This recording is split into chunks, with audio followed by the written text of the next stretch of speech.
যে ও যা চায় যেভাবে চায় সেভাবে হবে।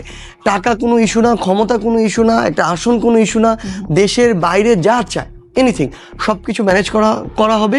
ওকে জাস্ট যারা হচ্ছে ওদের ক্লোজ তাদেরকে নিয়ে গণভবনে যেতে হবে। সার্জিস আলম যেভাবে চায় সেভাবেই হবে।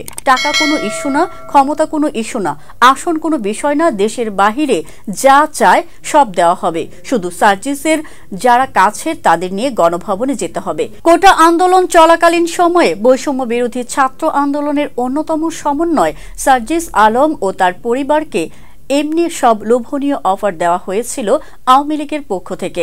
সম্প্রতি একটি বেসরকারি একটি টেলিভিশনকে দেওয়া সাক্ষাৎকারে লোভনীয় অফারের বিস্তারিত বলেন সার্জিস।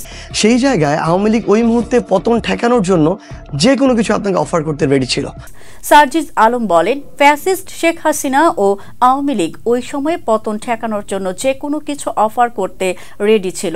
আপনি টাকার যে অঙ্ক বসাতেন ওরা সেটি আপনাকে দিত। যে কোনো কিছু দিতে প্রস্তুত ছিল ফ্যাসিস্ট আওয়ামী লীগ। অসংখ্য প্রস্তাবের কথা উল্লেখ করে সার্জিস বলেন, যখন এক দফা ঘোষণা করা হবে তার আগে সার্জিসের পরিবারের কাছে আওয়ামী লীগের কেন্দ্রীয় কমিটি থেকে জাহাঙ্গীর কবির নানক থেকে শুরু করে ওবায়দুল কাদের তারা সবাই একসাথে বসে সেখান থেকে সার্জিসের বাবাকে ফোন করেন। শুধুমাত্র শেখ হাসিনা বাদে আওয়ামী লীগের বাকি সব নেতার ফোন পান বলেও জানান সার্জিস। আমার পরিবারের কাছে একদম বাসায় একদম আওয়ামী লীগের সেন্ট্রাল কমান্ড থেকে ফোন গিয়েছে।